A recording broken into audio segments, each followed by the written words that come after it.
Hello, and welcome to another episode of the New World Comics podcast.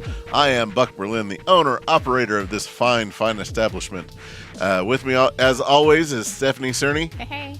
The voice of God, Brad Reed. Blessings. Yeah, you can watch Brad Reed on the Nerds to Men podcast, or I guess better yet, listen to Brad Reed on the Nerds to Men podcast. Yeah. Or watch him. Or watch him through his windows. You can... That's only what I do. listen to him on Spreaker, Stitcher, SoundCloud. Brad, what are they? Spreaker was good. You started off strong, and then you lost it. Stitcher, iTunes podcasts, of course, on the Facebook, YouTube, and... Spotify. Yeah, Spotify. That's Yeah. that's a good one. So, with us this week is Christine Lanning. Hello there. Yay! So, Christine, we'll start this off just like we always do. Why don't you tell everyone who you are and what you do? Hi, I'm Christine, and I just work in retail part-time during the day so I can be a mom and do some other creative, interesting things. Like what? Well, I do independent films. I do theater. I do some digital creative things for people, flyers and other things. But That's awesome. Why don't you tell everyone what got you involved with the store? well, actually, I had just recently connected with a high school friend on Facebook. Yeah. And he had shared some posts about superhero school, and I commented because some of the things that were said were mostly guys. You guys were doing Legion of Doom, I believe. The DC supervillains. Yes, and Yes. I said, well, are there any girls? Are there going to be any girls? And he goes, there are some. And I said, well, if you need another girl, let me know, and I'll be happy to help out. And so he got back with me, and he said, sure. And I was like, oh, okay, when is that? And it was like in a couple of days. And I was like, oh, great. I'm sure I'll find something. And then I got here and got thrown in the deep end, and it was great fun, and I've been here ever since. Yeah, and honestly, that's kind of how it happens with the superhero schools. Usually they're just a few days before they happen. And someone's like, yeah, I'll be involved, I'll do whatever. And it's okay, well, here's your character. Here's the quick costume, and out you go. Like there's very little, dipping your toe in the pool. It's usually just here you are on your own. Let's see if you sink or swim. Right, yeah, he just told me to come on down. I actually chose my own character, and I hadn't even met you yet. Yeah. So I wasn't even sure what was going on, but I was actually Tala from the animated series of, and she was with from Grodd the Justice League Unlimited, yeah. Yeah, and with Grodd and Lex Luthor and everything, so. Yeah, and she was like an old Phantom Stranger villainess, like it turns out, and like the show was the most that she had ever been used. Really, she had like 2 or 3 other comics ever. So basically, I just picked a random character that nobody knew and then came out. Is that what you're saying? Yeah, I mean, but honestly, in the superhero success stories, that's kind of how it works. You pick whichever Z-lister has the most room to kind of play in, and you just kind of go for it. Right. Because I mean, the less everyone knows, the better for you. Exactly. That's exactly how I felt. Well, because you can act like Captain America, but you have to stay within those parameters. You can act like Batman, but if you start like cracking jokes and Right. being wise, people are pretty sure that he's not Batman. He's being an awful Batman, and if he's being a bad Batman, then everyone else right. fails. So one person could sink the whole ship. If they're that important of a character. But if you're, a lesser known character, then you have everywhere to go with it because there's so little that's been established. And, if you didn't mention a detail, it's not that damning. Right, right, exactly. I did. I felt like that was the safest way for me to go, not knowing exactly what I was coming into. So. Yeah, and that ended up being so many other people's first day. Oh, Too. really? Yeah, it was. I think it was our largest cast up until I think Spider-Verse. Wow. Yeah. I think that we had 28 people to get Oh through. my gosh.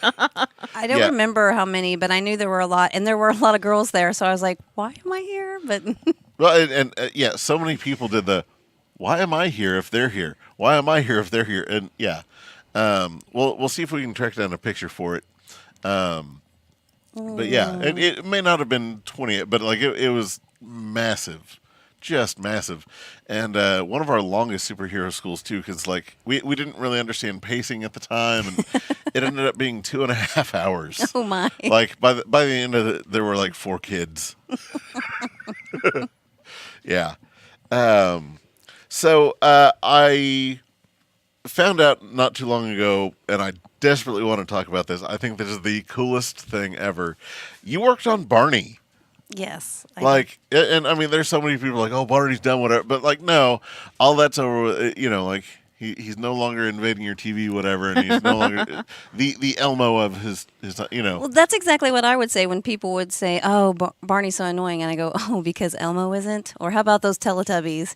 Yeah, it was just overexposure. Right. Yeah, but man, you were on a freaking kid show. Like tell everyone what you did. Like this is so freaking cool. Well, I worked on the Barney and Friends show for about a decade, and for those of you out there who are interested, Which is everyone. Should did be work- everybody. I did work during the time of Selena Gomez and Demi Lovato. Ooh, I knew them when they were 8. So spectacular. But anyway, What were they like as 8-year-olds? I know, such an insight. Sorry, go ahead. No, it's okay. So Barney was started in Allen, Texas, and it has always been produced in Texas. So what I was doing at the time is I was doing community theater, and I had choreographed a show for a director. And she called me and said, "There's this position that I think you'd be great for. I want you to apply." But what they called it in that world is they call it a performance director, which doesn't really exist in television or film, because the person who did that part before, that's what they called it, and she came from the theater world. And what I actually did was choreography and blocking is any movement that you see. So if the dinosaurs and the children walked one way or whatever, that's what blocking is when they're going from one place to the other. The director, and this was out at the beginning, the director at the time, he directed the cameras. There's a 4-camera show. Okay. And so he would direct the cameras, and I would end up being a go-between between the actors and the director. Sometimes he would walk out there, just depending on what that was. And actually, when I first started, I was really assistant choreographer, and I worked my way up to that. But if I just said choreographer, it lends itself to only being doing the dances, which isn't all that we did. So on the show, you have a performance director / choreographer, whatever you want to call them, a producer, a director, an assistant director. There's plenty of other people on there, but so you're watching a monitor. It has all 4 cameras on it, and the director, calls cut, and you have time to change, or the producer may say they want something different, or the director may tell you they want something different, and you have to go in there and work on that. And so that was really my first introduction. And the weirdest thing about all of that is I worked for Barney and Friends a little bit before 9/11, Yeah. but my first time filming ever for Barney and Friends was on 9/11. Oh, wow. And we were filming a Christmas video. Oh. And it was in a separate building from where they normally film the television series. And we start at like 7:30 in the morning, and I got there and I walked into the production office, and the production coordinator, and it doesn't matter who they are. But anyway, they were watching the television. I was like, what happened? And they showed a plane. And so at that point, they kind of had to make a call on what do we do. But in film and television production, it's costly to not, if you've already set it all up to do, not to do it, because you have to pay everybody for that day, whether you film anything or not, because you've already made that. So they decided to go ahead and shoot, but we weren't going to tell the children anything because they felt like that should be a conversation that their parents should have with them, which is totally, whatever. Yeah. So anyway, so it was to be in the surreal world of Barney, la la la. Yeah. And that going on the outside and not being able to talk about it was really crazy for my first time ever to film anything. Right. Like, I mean, talk about, just, trial by fire there with all right, what can you handle? Right. And opposite ends of the spectrum at the time. But it's the best job I've ever had. I learned a lot of things through that. I got to be in the editing room on the first, when they did the rough cut, and I got to change things on my end if I wanted to change things. That's really cool. Or because we got to write down our takes, and I might say, oh, I think there's a better take of this, a camera 3, take 4, or whatever. Would you say that Barney was more of like a small production type of thing, or No, like it's pretty large. I'd say there was probably about, it depended on the time that we were working, but somewhere between 70 and 100 people who worked on that show. Okay, so it was a big production. So what happened with you is fairly atypical for something that involved. Right. Well, like I said, I started out as an assistant choreographer, so I mean, I wasn't doing thrown into the editing or anything at that point. I was an assistant to someone at the beginning, so I got to learn it from the ground up. But yes, normally you would have a background in film and television before you walked into that, which I didn't. I had a background in theater and dance, which is what brought me to that. And then I learned everything through that. Interesting. So, I mean, were you like a theater kid like all growing up, or is it something that you got into like in high school, or how did all that work? I did my first theater production, I think I was either 8 or 10. My aunt was really into theater, and she said, "Hey, why don't you guys come audition?" My other aunt and it was for the music band, and I played Amaryllis, which is a part in that. But and I was kind of hooked after that. I actually didn't take dance until after my first time on stage, and then I wanted to do dance and all that. I did other stupid girl stuff before that. I did gymnastics and baton twirling and all that great stuff. Stupid girl stuff. One of the kids who worked for me, David, told me that when you're auditioning for things, it's better if you have dancing in your repertoire. That even if it's not required, they know that you've, like it's knowing a martial art or serving in the military. Like it's knowing that you understand a discipline and are more likely to. That's true, and it all depends on what you're going for. There's musical theater, which requires you to dance, but even in that, there's all different kinds of levels, because when you audition, in some places it'll be dancers who can sing or singers who can move. They don't even necessarily call them dancers. Really? Or actors who can move or act. It just depends on what they're really looking for. But and on a resume for theater or film, you'll have special skills that you can put down, where you could put martial arts down. It could be very helpful.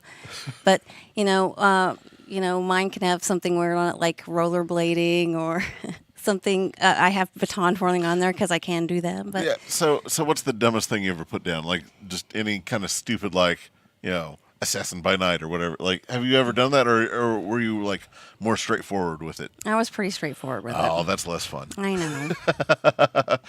I would have made up everything. Well, the minute you do that, then they ask you to do whatever it is. So Please show us your assassin skills. Yeah, please show us your Assassin by Night skills. I mean, I would, but I'd have to kill you. Is the exact answer that you give? And then it's like they just bring a guy in. Yeah. Well, sink or swim time. Do you want the job? Exactly. Yep. It just depends on how serious you take it. So. Emperor and what the of production World. is for too. I mean, it might require something. I change my resume all the time. So. Okay. Interesting. What would you say is the most important thing when you're auditioning or preparing for a role? I mean, that's a great question, and a lot of people will tell you that you should be super familiar with the material. I don't always do that. Yeah. Sometimes it's because I don't know about the audition ahead of time. Sometimes it's because I'm lazy. But for instance, there was a show. It's called The Female Odd Couple. I'm sure that's hard for you to understand, right? It's The Odd Couple, but they What did a with whole not being a female version, right? And and I was new to the area, and I just wanted to go audition because it's better to be seen. The more they see you and see what you can do, then some theater worlds can be cliquey, so you just Really? try to get in. Mm-hmm. Oh, I mean, I shouldn't be surprised, but I mean, Not all of them are, but some definitely are. Anyway, I didn't know at the time that there wasn't really a part in that show for me, like Okay. for the age range that I was. I was very early 20s. And everybody in that show, I think the youngest person in that show was probably mid 30s. And what ended up happening is the director liked me so much that he changed a person in the show. She's supposed to be like a 60-something, like retired person in Florida or whatever, but she's very naive and she doesn't. So instead, he made it a 20-something, very naive. But what was so funny about it is she was like talking about, vacationing in Sarasota or some weird, stupid like senior citizen place, which just made it funnier for the audience because it was some like 20-year-old dreaming of going to this weird place. So. that's great. But so. Sure, there are rules, but there's always exceptions to the rule. Yeah. Interesting. I mean, so what would you say of like overdoing it? Like, can you scare them off with like knowing too much about a thing, or is that not really a?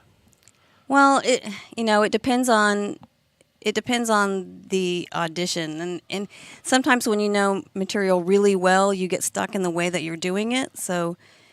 A lot of times the director may want you to change what you're doing, and if you've really engraved it into your head, it may be harder for you to do that. Okay. Some people it's not. I really love cold reads. A lot of auditions have cold reads, which means they give you the script and you can look it over for a couple of seconds and you're going to read with some other people and you'll go up there and read. I love to do that. I think very fast on my feet when I'm doing it, and it's easier for me to get into a character. A lot of places do monologues, which are great. I can do a monologue. I love a monologue. It's great. But for me, I feel like, how does the director know if you've been working on that piece for 3 years or for 3 minutes? So if I've been working on it 3 years, it better be really great. But they only have somewhere between 3 weeks and 5 weeks to work with you. So how do you get from here to there? How quickly can you memorize a script? I can memorize fairly quickly. I'm getting up there in age, so it's getting a little harder. Now, is that just through practice, or did you just kind of have that natural talent of like a really strong, like either short-term memory or something like it?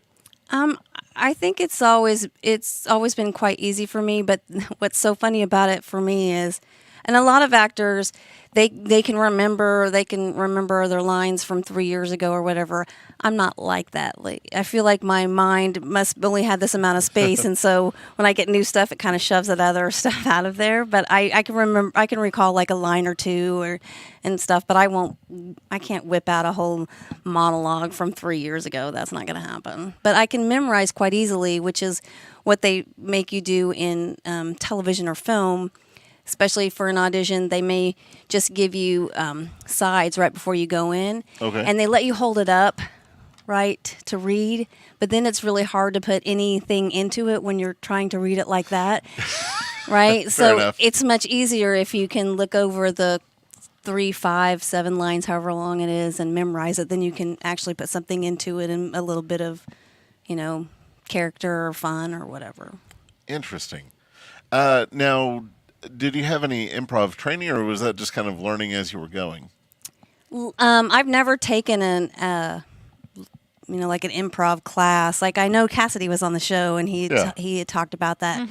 So I haven't done an improv show per se, but in any acting class and any classes that I took in high school or college or whatever, you always go over improv some. But it's not something that I have paid for a class or taken that. Okay. No, I mean, I just ask because, there are times that you're up here doing the superhero school and like, particularly during the Superman play that we did. You saved our bacon with the improv. I think that's just years of performing or feeling okay on stage or whatever. I think it might be harder for someone that's not as comfortable having people stare at them while they're trying to come up with something. But that can happen to you in a theater production because the other person can forget their lines. Yeah. It's happened. And people can forget entrances or they can be somewhere else. That's happened. So you have to develop that skill anyway. I did Tartuffe not very long ago, which the one that we were doing is kind of a rhyming like iambic pentameter, and which is like Shakespeare. And one of the characters missed her entrance, and so it's kind of dead for a second, and nobody else was doing anything, so I had to kind of improv in that, which is very hard to do. Try to improv rhymingly. Yeah.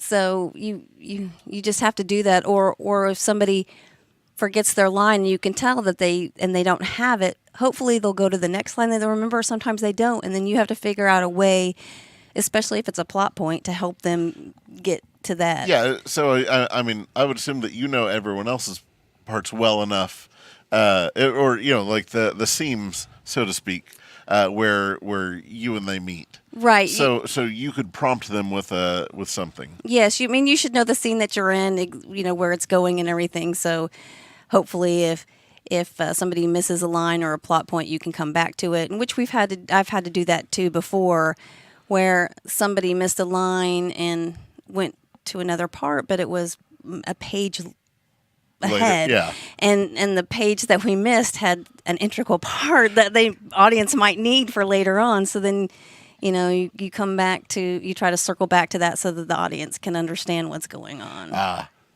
Man. So I mean, as an actor, what do you do if you're like, oh no, I missed all this integral stuff? Like, do you just have to like drop it and go on, or do you try to figure out how to circle back to it as you're going, or is it just a case by case? I think it's a case by case thing. I should knock on wood somewhere, but the one time it's happened to me, where actors call it going up on your line. Of course, it would be in high school at State, and, Oh no. and it was the one act play contest, and only two of us in the show, me and the other lady, and of course, I'm giving all this character background, so she can't help me because she's only met me just then, and it's all the stuff about my brother that It was probably a page of dialogue. Oh wow! And so it was hurtful. It was very scary, and in that case, there wasn't anything the other actor could do except for try to ask questions that might prompt the answers to that. But she couldn't help me because she didn't know. Her character would not have known any of that stuff. So. Needless to say, she got an acting award at State, and I did not that year. But that's okay. I'm not bitter. That's awesome. What would you recommend to people that to potentially help calm the nerves before a performance or an audition, or just before getting up in front of people? Deep breaths are always good, but you have to be careful about how many times you breathe. Some people can start to hyperventilate. Or sometimes you can think about other things. I feel like that if you don't get nervous before a performance, then it doesn't mean enough to you. Really? The show that I just finished, we did performances Thursday, Friday, and Saturday for 4 weeks, and then we had one Sunday show. And I got a little bit of nerve. And I mean, I wasn't going to throw up every time, but you get that little kind of in your stomach right before you go out. And I feel like, at least to me, if you don't feel a little bit of something, then you're not putting enough on the table out there, or it doesn't mean enough to you, because, you know, you should give your audience the best of what you can give them. So, but yeah, I always like to take a deep breath and just kind of, you know,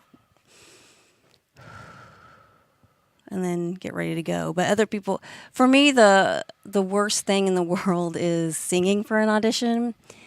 It makes me so nervous. It makes me have to go to the bathroom. It makes me want to vomit. It makes me shake so bad. It makes me sweat. I hate everything about it. Once I get the part, singing on stage is not that big of a deal. I guess because I have the confidence. I know I got the part. I earned that part. This is great. I'm doing a great job. But that moment that I have to audition is just horrific. And you just have to take a deep breath and then just go out there and do it and hope you did your best. Interesting. So you kind of hold on to the nerves just as like a driving fuel, kind of. I think so, but I mean, like I was talking about in this show, once I get that little bit of a in your stomach before you go out, you take a deep breath and you walk out, and then after that, it's all adrenaline and awesomeness and everything. I mean, I love being on stage. I love doing live theater. Yeah, I mean, I'm kind of the exact opposite with the, like, every time I've gone out, it's the, all right, you've talked to just about everyone in the room one-on-one. This is just talking to them, you know, in person, all together. There's nothing to be nervous about. Let's do this. So, I mean, that's why I ask, because, you know, I know everyone comes about it in two completely different ways, or, you know, several completely different ways. Everyone has their own way of going about it. So it's, you know, since you're very much the more seasoned actress than I'll ever be, actress, whatever. You know, it's kind of neat hearing from the pro, like. Yeah, but you said that you can easily talk to people one-on-one. I can't always do that. Like, for actors, the big thing is networking, and I hate it so much. First of all, I don't like talking about myself and what I do. There's a lot of actors that don't have a problem with that, but there are several that do. But I hate networking, and it's really hard for me to talk to people I don't know very well. That's so crazy, because every time you're in here, you're like always talking to everyone, and you're wonderful at it. Do you mean like our New World? No, I mean everybody. Like family. There are times that like you're up here hanging out, and like a family will come in. You'll jump right over to the family. You're not like not selling yourself, though. Right. No, that's like helping Buck out. Yeah. Right. Like, hi, welcome to the store. Can we? You're not like, let me tell you about how awesome I am. Exactly. Yeah, I don't think that too many people, go around here talking about how awesome they are, except for Josh Flowers.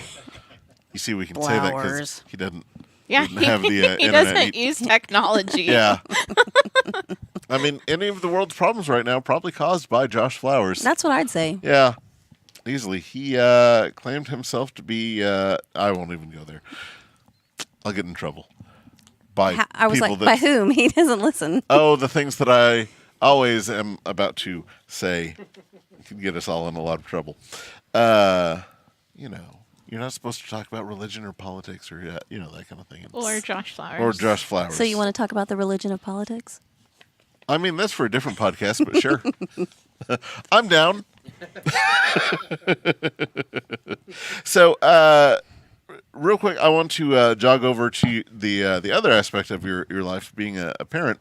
The superhero stuff is huge right now, which is awesome for those of us involved in the superhero type stuff. But how do you deal with the content for some of the superhero stuff that isn't made for kids that looks really cool to them?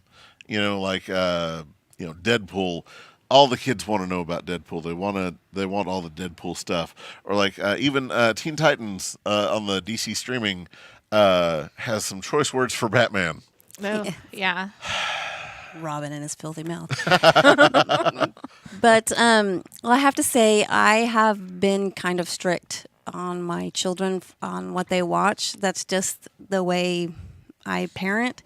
And so now, not so strict that my youngest son, who is now 12, wasn't watching PG-13. Oh my gosh, he's 12. I know. Let's not talk about that. Oh my god. Some PG-13 superhero movies before he was 13. But we, for a while, Tony and I, that's my husband, by the way, would watch the movies first. Yeah.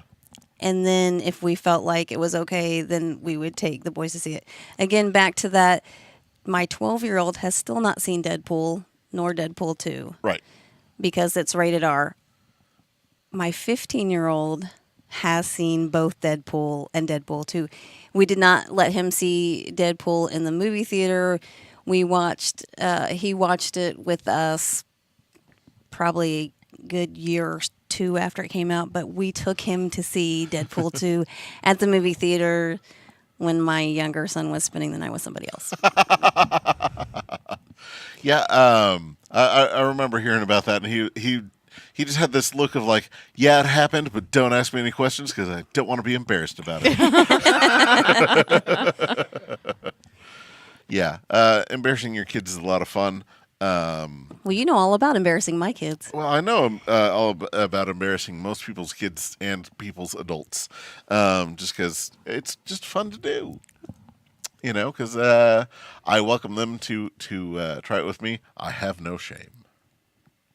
No. So, have you thought about letting your youngest son watch the edited movie, the edited Deadpool? Well, it's funny that you say edited because Well, far, I don't know about. I've heard. I haven't watched it.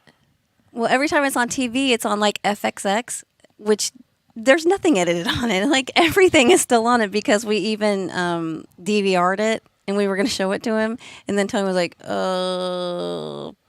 don't think so." Like I heard it existed. You're thinking the edited Deadpool 2. Yeah. Yeah. Oh, I don't know about this. Yeah, so it was like the 12 Days of Deadpool or whatever. Oh no, and that's it's a totally separate movie, right? The one that came out at Christmas. Yeah, they like, re-released it in the they theater. re-edited the second one to be a completely different movie that's the same movie as the second one with just the framing of A Princess Bride. Oh, sorry, I didn't know that was that and that, but I know it's at Redbox, so and it's PG-13, so I was going to let him watch it. Is it horrible, I haven't seen it. Brad? Is it horrible? I haven't seen the new cut either. I would imagine it's probably okay, but I haven't seen it, so I can't recommend it. Yeah. I mean, the second one way more tame than the first one. Like the first one had all the swearies and the nakedity. Right. Oh yeah, they're Yeah, but the second one has full Winnie the Pooh, which is hilarious. I'd still be afraid to show my nephews the edited one though. yeah. I'm not sure what all is edited in the edited version of the second one. Right. Yeah, I think that they use Fred Savage as just kind of the framing device and just kind of play as much as they can until he asks a question or whatever, and then Interesting. Yeah. And Kyler's getting older, and that's my 12-year-old. He's getting older now, and it'd probably be okay. For a long time, what we were kind of worried about. I don't know how violent they were, what the swear words were, if there was nudity, and Deadpool has all those. So Yes. go for the trifecta. right, as you should. But and I really enjoyed the Deadpool movie, and it was a little awkward sharing it with my 15-year-old. I will say that, although he wasn't 15 at the time. Yeah. He was, 14 or 13 and a half or whatever. But I was like, And since then, we've chosen to share some other things with him. We were out of town, and this is totally off the subject, but we were out of town. It was on regular TV, but it was like 21 Jump Street or 22 Jump Street. And so there's stuff happens, and he'll watch it and he'll laugh, but then he'll look at us. So that's really great, because then you get to give him really hard time about it later, and it like freaks him out. Or we'll stop at some gross moment in like Neighbors or Dave and Mike's wedding dates or whatever that's called, and show him that, and then he'll like freak out and leave or whatever. Oh, our favorite part was We Are the Millers, and the spider crawls up and bites the guy's nether region, and it gets really swollen, and so we made him watch that, and then he freaked out. So That's hilarious. So Right? I mean, it's kind of that rite of passage. Like, oh, you're becoming an adult. Right. Like you're becoming a real person now. Right. So, Yeah. And we've opened Pandora's box, so we might as well get to show you the good stuff. Yeah. Which the way that I got brought up. I was the third child, so my parents were. They didn't care. Yeah. So at that point, it was here's everything. If you have questions, come ask.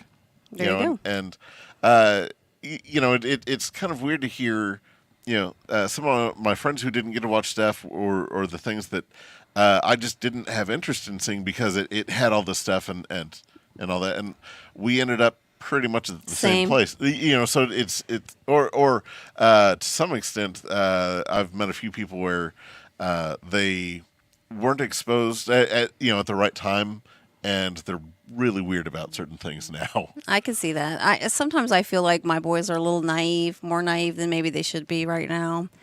A lot of that feels good in a way. Some of it doesn't. So we'll see. I think the parenting thing's another thing that you have to figure out on your own. And I mean, a lot of it has to do with the type of person that your kids are. True. Because there's only so much that raising them will do. Like some people just come out a certain way. Right. Like looking at my nieces and nephew, like those are four completely different people.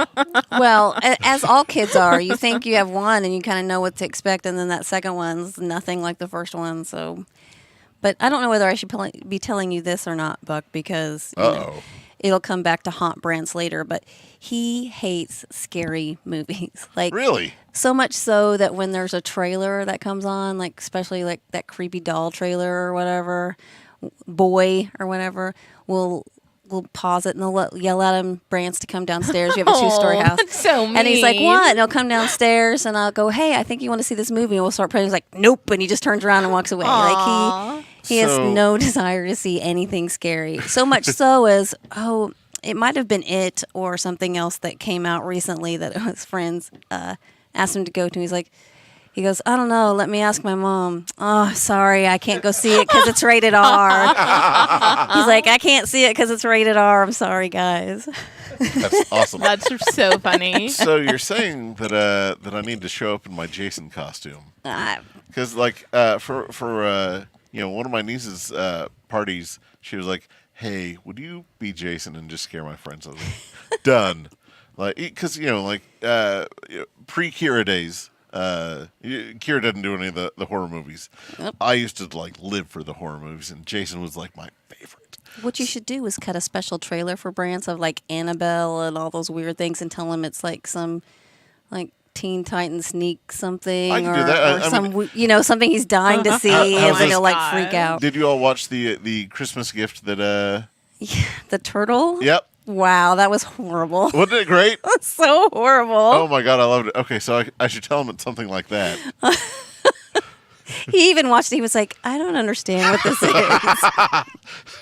We were like, we don't understand it either. It's fine. That's wonderful. You see, sometimes gift giving is about making yourself happy. Exactly, yes. Especially when it's from Buck. Yeah, if I give you a gift, it's either the most heartfelt thing or it's something completely stupid. Oh, speaking of gift, I forgot to bring yours. Uh-oh. No, we got you a... Is it one of those where it's between these two fingers and these two... No, we can give you that anytime. We got you a Spider Ham pop. That pop. Oh, we got you one because we searched 35 stores to find one for my younger son because he cosplays Spider Ham. I love Spider Ham so much. And we finally found them, and so we got an extra one for you. Oh, well, thank you. Where did you finally find it? Tony was in Dallas, I believe, when he found it. Oh, wow. He looked at, 12 stores in the Kansas City, Columbia area. I looked at about 10 stores in this area, and he looked at,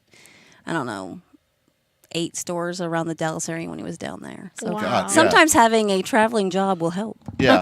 Well, and I collect the action figures, so I mean, toy hunting is part of the thrill. Sometimes it just becomes this awful thing, why can't I find this thing? Well, right. There's hunting and then there's searching. Yes, we were looking for it for Christmas, which we did not find before Christmas. And it's such a good thing that he didn't know that it existed. So he wasn't like waiting for that Christmas present that never came. Right. So, So, but yeah, I think it's awesome that like he liked Spider-Ham, because sometimes I'll ask everyone to play a character, and sometimes it's the, all right, fine. But like with this one, he's amazing at it. I don't think he's ever acted like that though. Like even when he's Beast Boy, which I know he loves being Beast Boy, he's not like as animated or like happy to do a thing. But like with Spider-Ham, like he'll sit there and dance, like he'll shake his butt, make his With the tail tail wag. wag? Yeah, He's so cute and his little yeah, and pillow the- belly. It's just like I just want to push it. I'm like, oh, you're so cute. I Eat think you. I think that you have met my son Brad. He cosplayed JJ Joker junior Yeah, Yes. yeah. At the Comic-Con, he was awesome. And also, I brought my nephews up for the Spider-Verse, and he was great as Spider-Ham. They loved him. Yeah, he he's- loves that. He's good, really good. Thank you. I actually was in a superhero school with your older one too. Oh, Yeah. really? Which Yeah. one was that? Oh, the Marvel Comics presents. Brance was Human Torch, and he was being Star Brand. yes, yeah. Yeah. So yeah, talk about getting thrown in on the deep end. Oh, that was the most anxiety I had all week. Right? And yeah, turns out Brad's going to be in the one coming up this week. Isn't This that right? week. Oh, you're going to be in the Superman? No, not at all. Probably Okay. not. Probably not that one. But I am going to do it again for sure. Yes. Oh, good. He Good. says that he's lying. Oh, No, okay. I am. Yes, that was Branson, that lovely blonde wig. Yeah. Which was amazing. We have so many horrible blonde wigs, like Yeah. short blonde wigs, and they all come from different things and end up looking kind of the same. Mhm. They all look That was the same. ours. We got that one. Well, but I mean, like, there's one that David ended up finding for us. There's one that I found at a thrift store that turns out was like an old lady's short hair. You bought a wig at a thrift store? So, Yeah. Oh, okay. We washed it Okay. like twice. Okay. Yeah. We yeah. I mean, I buy lots of stuff at thrift stores, don't get me wrong, but I don't know about a wig. Yeah. No, what's crazy is the things that do get found at thrift stores and people just put on and like, all right, we're good to go. Right. I'm like, no, we haven't taken it home to wash it yet. What's wrong with you? Ew. Why would you put that on of all things? Oh, yeah. We've lost half the listening audience right now. They're like, Yeah, now they're all scratching their arms and getting out this hand sanitizer. So that does bring us to your superhero school involvement. We talked about your first superhero school, which was the first year of superhero school too. Was it really? It really I had was. no idea. Yeah, You mean I've been in it since the beginning?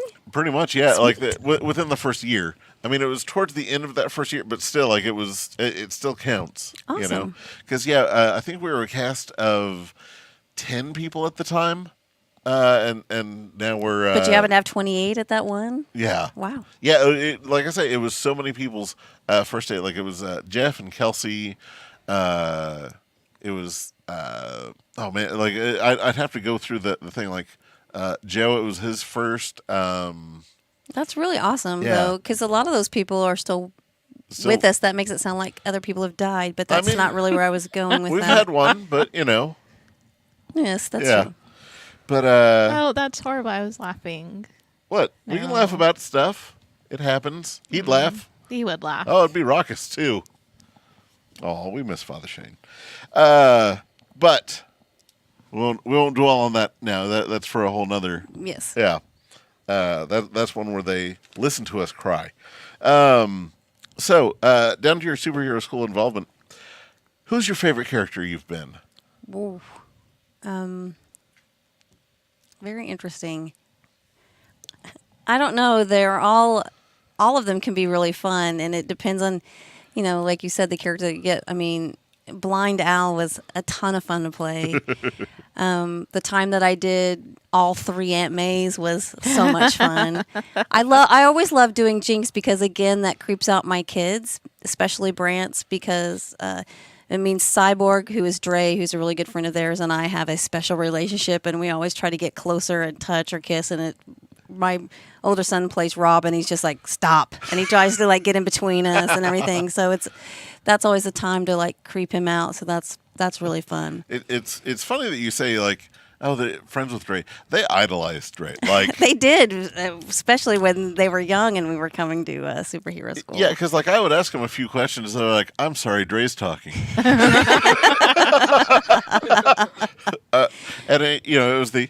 All right, I understand. I'm not the most important person here. Well, now Brance Yeah. is taller than Dre, and Kyler's almost the same height. Yeah.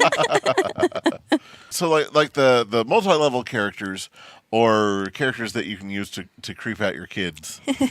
I'll keep that in mind. Right. No, I mean, you gave me a new character this last time, and I didn't know anything about and actually for the first time ever, I had to come out first, which I've never been first. I've been first only when it was a group of people. Yeah. Star Wars Day, you came out first. But I was with Kyler though yeah, too. that's true. I mean, you're right. I did actually come out first as Aunt Beru. Well, no, I'm sorry, as Shmi.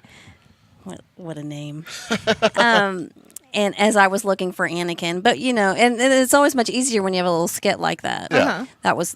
That's fun. But this time, I had to come out as Moonstone, whom I wasn't very familiar with anyway, and a brand new costume and everything. And but I actually ended up having a lot of fun with that character. Oh, because she's just so evil. And yeah, she's kind of evil and full of herself, so it was really hard for me to pull off because it's so opposite of me. And it was a lot of fun, and so I try to find all the fun in every character. I mean, you give me great ones, so I don't really have to worry about it. I don't think that there are too many terrible characters. Right. I mean, most of I think Jeff has proved that you can make any character great. Yeah, for sure. I mean, there are some characters that I think are just hot garbage, but I mean, they mostly stem from X-Force. Which I mean, I love me some X-Force, but I mean, when you break it down and do hey, play this character as this. Only recently have they really kind of given those characters some more depth. Like some of them, like they've been working with for years, and like, man, you could write novels about these. Right. And then some, it's they're just this, they're this archetype, and just go with it. And you're like, well, my 30 seconds is up. yeah. So, but yeah, like with Moonstone, there was one issue of Dark Avengers that just sums up the character so well, and like Abby Schmitz, who played Moonstone the first go around, was like, this is her. It shows a picture of her in her bed, and on her nightstand is a picture of herself, like a full like face shot, like because she just loves herself that much. Yeah. Ooh.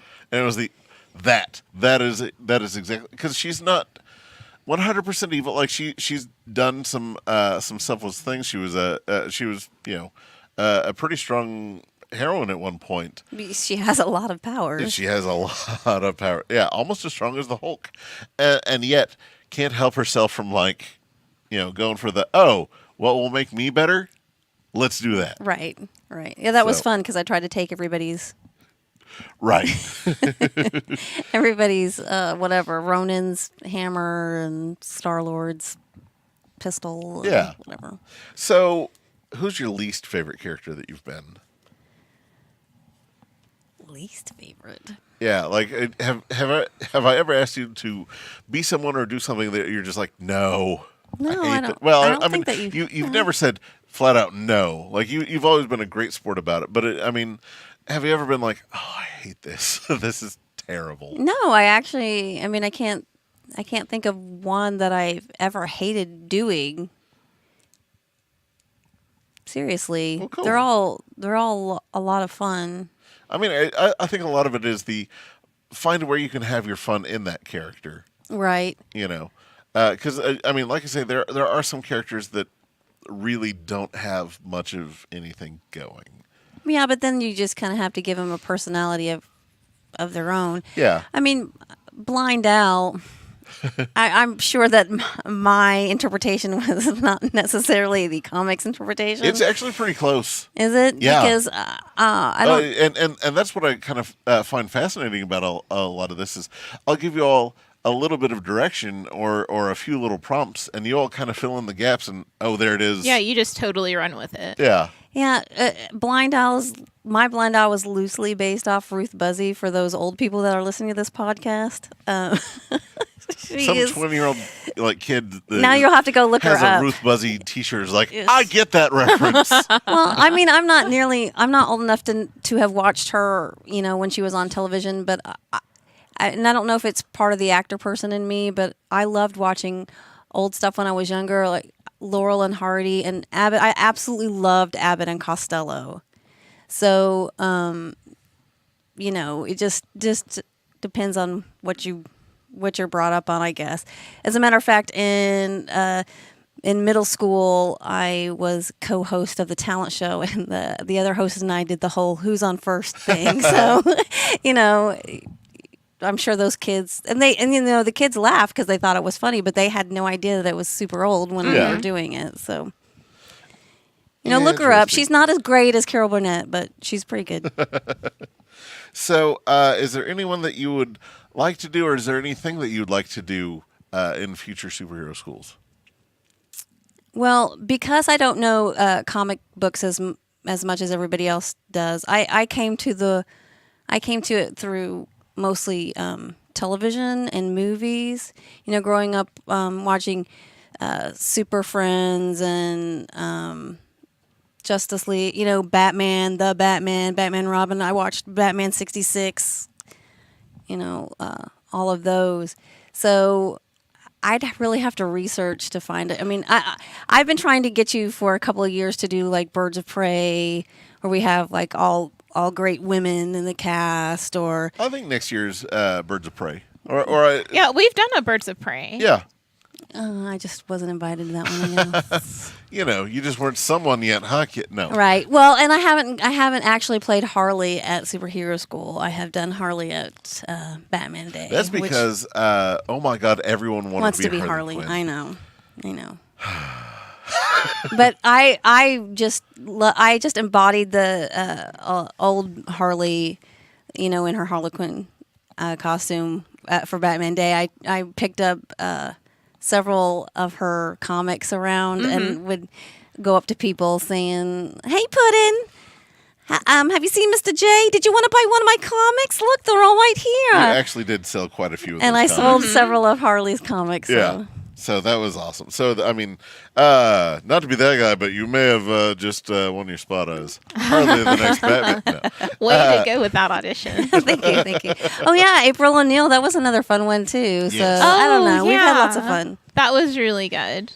Yeah, we've had lots of fun. But Wait. yeah, I think we could definitely. It'd be nice to do another Birds of Prey because it's Yes. been a while since Well, we've done it, and we and- did Lady Liberators too. Yes. And the movie, quote unquote, that's supposed to be coming out. Yeah, we'll see.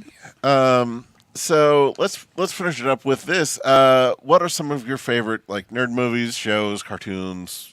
Okay, like I was talking about earlier, I love Batman 66. I know it's Yeah, horrible, you and Cassidy. but No, it's Cassidy amazing. loves Batman 66. I love all the villains on there. It's great. It's really great. And Eartha Kitt was, Julie Newmar's amazing Catwoman too, but Eartha Kitt, if you look into her past and what she overcame and became who she was, is amazing too. And for her, a woman of color, to be in that, during that era is really amazing. But Would you say that she was perfect. Perfect. Yes. See, I already knew where he was going. So bad.